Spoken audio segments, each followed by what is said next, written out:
बृहस्पति व्रत की कथा। बृहस्पति व्रत जब करते हैं तो ये व्रत कथा सुननी ज़रूरी होती है। मैं एक एक कथा, ये 3 कथाएं हैं, मैं एक एक वीडियो में एक एक कथा सुनाऊंगी और आप अगर सुनना चाहें तो तीनों एक के बाद एक सुनिएगा तो इजी रहेगा। तो शुरू करते हैं श्री हरि की आज्ञा से। प्राचीन समय में आर्यावर्त में दिग्विजय नाम के एक राजा थे। वह अपनी प्रजा के सुख दुख का बहुत ध्यान रखते थे। राजा प्रतिदिन बृहस्पति देव की पूजा करने के लिए मंदिर भी जाते थे। प्रत्येक बृहस्पतिवार को राजा बृहस्पति देव का व्रत रखते थे। बृहस्पति देव की पूजा अर्चना के बाद व्रत कथा सुनकर राजा एक समय ही भोजन करते थे, लेकिन उनकी रानी को यह सब पसंद नहीं था। राजा ने उसे अनेक बार समझाया था, लेकिन उसने अपना व्यवहार बिल्कुल नहीं बदला। रानी कभी किसी निर्धन को अन्न वस्त्र दान नहीं करती थी, ना वो राजा को करने देती थी। उनसे झगड़ा करती रहती थी दान करने के लिए कि वो दान ना करे। एक बार जंगल के कुछ हिंसक जानवर ने नगर में घुसकर निरीह लोगों को मारना शुरू कर दिया। प्रजा के लोगों ने जब राजा दिग्विजय से जंगली जानवरों के उत्पात की शिकायत की तो वह स्वयं उनके शिकार के लिए गए। इधर रानी महल में आनंद से झूला झूल रही थी। उस दिन बृहस्पति देव निर्धन भिक्षुक के रूप में महल के द्वार पर पहुंचे और रानी से भिक्षा मांगी। तो वह क्रोध मिश्रित स्वर में बोली, हे भिक्षुक, सुबह से भिक्षा देते देते मैं तो परेशान हो गई हूँ। लोगों को दान देने के लिए तो मेरे पति ही बहुत है। वो हर समय भिक्षुक को अन्न वस्त्र तथा धन दान करते हैं। उनके लिए इस तरह के दान देने से तो मैं बहुत तंग आ चुकी हूँ। इससे तो अच्छा है कि सारा धन समाप्त हो जाए, ताकि हम प्रतिदिन दान देने के कष्ट से मुक्त होकर चैन की सांस ले सकें। रानी की बात सुनकर बृहस्पति देव मन ही मन मुस्कुराते हुए बोले, हे रानी, भगवान तुम्हारी यह मनोकामना अवश्य पूरी करें। तुम इस समस्या से छुटकारा पाना चाहती हो तो बृहस्पतिवार को सुबह सूर्योदय से पूर्व मत उठना। जब सूर्य की तेज धूप तुम्हारे बिस्तर पर पहुंच जाए तभी उठना। फिर सारे महल को गोबर से लीप कर सिर से पांव तक स्नान करना। अपने लंबे बालों को अवश्य धोना। राजा से कहना कि वह बृहस्पतिवार को हजामत अवश्य कराए। राजा को भोजन में मांस मंदिरा अवश्य देना। निरंतर 7 बृहस्पतिवार तक ऐसे करने से तुम्हें धन की मुसीबत से अवश्य मुक्ति मिल जाएगी। इतना कहकर भिक्षुक रूपी बृहस्पति देव कुछ दूर चलकर अंतर ध्यान हो गए।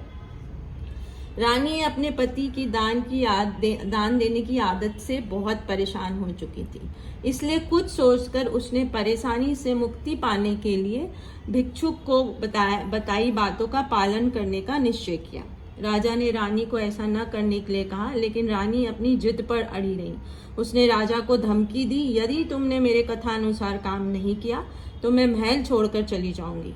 विवश राजा को रानी की बात स्वीकार करनी ही पड़ी। 3 बृहस्पतिवार तक रानी ने सब कुछ भिक्षुक के बताए अनुसार ही किया, लेकिन चौथे बृहस्पतिवार को उसे कुछ करने की जरूरत ही नहीं पड़ी, क्योंकि तीसरे बृहस्पतिवार को ही सारा धन समाप्त हो गया था। राजा का अन्न भंडार खाली हो गया। दूसरों को अन्न वस्त्र दान करने वाला राजा अन्न के अभाव में भूखे मरने लगे। उस समय राजा ने अपनी रानी से कहा, रानी, अब मैं इस नगर में नहीं रह सकता। यह तो हम किसी से भिक्षा भी नहीं मांग सकते। लोग हमारा कितना अपमान करेंगे। मैं अब परदेश जा रहा हूँ, वहाँ कोई काम धंधा करूँगा, शायद हमारा भाग्य बदल जाए। रानी को महल से छोड़कर राजा धन कमाने के लिए परदेश चले गए। वहाँ उसने जंगल से लकड़ी काटकर लाने और नगर में बेचने का काम शुरू कर दिया। इधर रानी को कई दिन खाने को कुछ नहीं मिलता था। वो अपने अच्छे दिनों की याद करके आंसू बहाती रहती। एक दिन रानी ने भूख से परेशान होकर अपनी दासी से कहा, दासी, समीप के नगर में मेरी एक बहन रहती है, वो बहुत धनवान है, तो उसके पास जाकर 5 सेर अनाज ले आ। उस अनाज से कुछ दिन तो पेट भरेगा, उसके बाद कहीं मेहनत मजदूर करके काम चलाएंगे। रानी की बात सुनकर दासी चल पड़ी। जब दासी रानी के बहन के पास पहुंची तो वह बृहस्पति देव की पूजा अर्चना कर रही थी।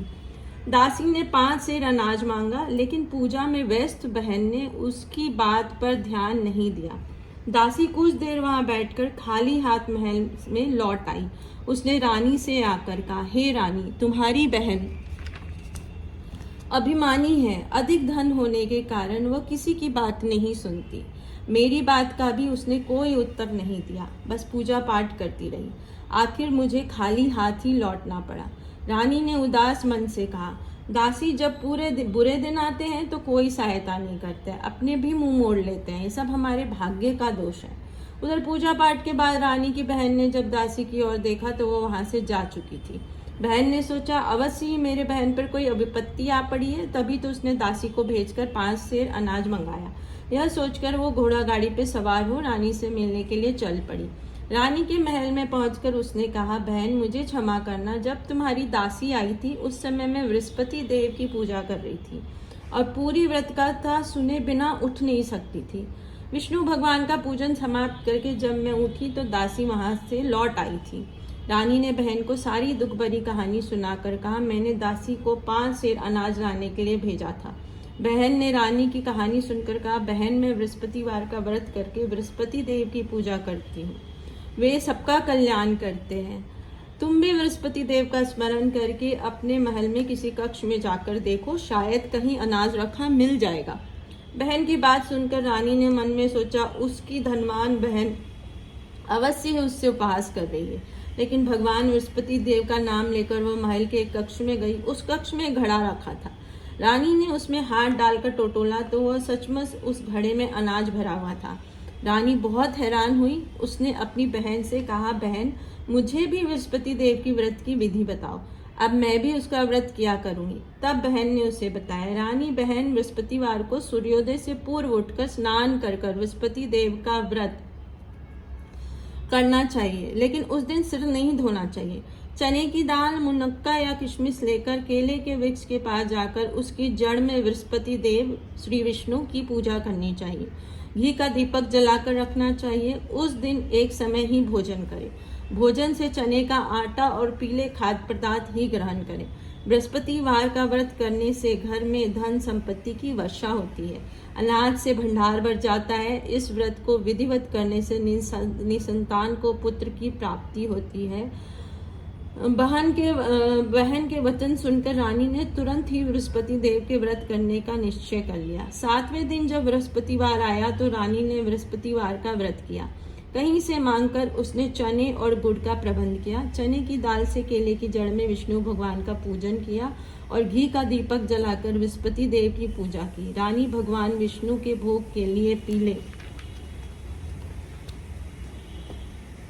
अन्न का कहीं से प्रबंध नहीं कर सकी, अतः वह मन ही मन परेशान होने लगी। उधर बृहस्पति देव रानी के विधिवत व्रत करने के निर्णय से बहुत प्रसन्न हुए, अतः वह अपना रूप परिवर्तित करके 2 थालियों में पीला भोजन लेकर रानी के घर पहुंचे और बोले, हे दासी, मैं तुम्हारी रानी के लिए व्रत का पीला भोजन लाया हूँ। भोजन देकर वह चले गए। दासी ने रानी से बृहस्पति देव को भोग लगाकर उसे भोजन करने के लिए कहा।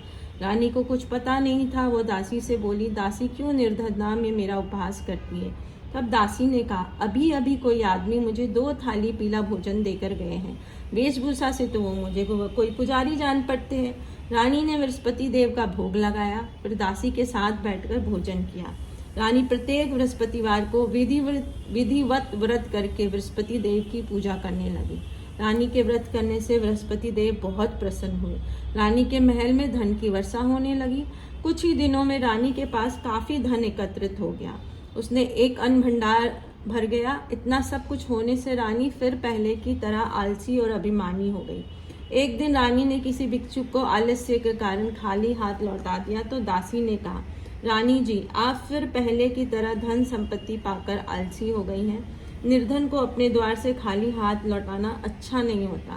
बृहस्पति देव की अनुकंपा से हमें अत्यधिक धन और अन्न मिला है, इसलिए आलस्य छोड़कर हमें निर्धनों को दिल खोलकर दान देना चाहिए। दान करने से आपके परिवार का नाम होगा और बृहस्पति देव प्रसन्न होकर आपका कल्याण करेंगे। दासी की बात सुनकर रानी ने निर्धनों को दान देना शुरू कर दिया। कई निर्धन ब्राह्मणों को धन देकर उनकी कन्याओं के विवाह में सहायता भी की। रानी की सब जगह प्रशंसा होने लगी। धन संपत्ति पाने पर रानी को राजा की याद सताने लगी। रानी ने एक दिन दासी से कहा, दासी, पता नहीं मेरे स्वामी परदेश में किस हाल में होंगे, मुझे अब उनका पता लगाना चाहिए। रानी ने पूजा के समय बृहस्पति देव से प्रार्थना की उसके पति को जल्दी घर लौटने का स्मरण कराएं। उसी रात बृहस्पति देव ने परदेश में रह रहे राजा दिग्विजय को स्वप्न में कहा, हे राजन, तुम अपने घर नगर को लौट जाओ, तुम्हारी रानी तुम्हें बहुत याद कर रही है। राजा सुबह उठकर लकड़ियां काट कर लाने के लिए जंगल की ओर चल पड़ा। जंगल से गुजरते हुए वो सोचने लगा, रानी की गलती से उसे कितने दुख भोगने पड़े। राजपाट को छोड़कर परदेश में आकर रहना पड़ा। जंगल से लकड़ियां काटकर नगर में बेचकर गुजारा करना पड़ा। उसी समय बृहस्पति देव एक सन्यासी के रूप में राजा के पास पहुंचे। सन्यासी ने राजा से पूछा, हे लकड़हारे, तुम किस चिंता में पड़े हो? राजा ने दुखी मन में सारी व्यथा कथा उस सन्यासी को सुना दी। उसकी व्यथा कथा सुनकर सन्यासी ने कहा, हे लकड़हारे, तुम्हारी पत्नी ने भिक्षुक को धन नहीं देने के लिए आलस्य किया था, इससे बृहस्पति देव क्रोधित हो गए हैं। उसके क्रोधित होने से तुम्हारी ऐसी हालत हो गई है, लेकिन अब चिंता करने की कोई बात नहीं है। तुम घर लौटकर विधिवत बृहस्पति देव का व्रत करना आरंभ कर दो। बृहस्पतिवार को बृहस्पति देव का व्रत करके चने की दाल और गुड़ में को जल से भरे बर्तन में डालकर केले के वृक्ष की पूजा करो। उसके बाद व्रत कथा सुनो, स्वयं भी व्रत कथा कह सकते हो। राजा ने सन्यासी से कहा, हे सन्यासी, मैं बृहस्पति देव की पूजा तो करना चाहता हूँ, लेकिन लकड़ियाँ काटकर बेचने से बस अपना पेट ही भर पाता हूँ। भगवान की पूजा के लिए धन कहाँ से लाऊं? राजा की बात सुनकर सन्यासी ने कहा, बृहस्पति देव का स्मरण कर तुम जंगल में जाकर लकड़ियाँ काटना, फिर उन्हें नगर में ले जाकर बेचना। तुम्हें इतना धन मिल जाएगा कि तुम अपने भोजन के साथ गुड़ और चने भी खरीद सकोगे। यह कहकर सन्यासी ने बृहस्पति देव की कथा लकड़हारे को सुनाई।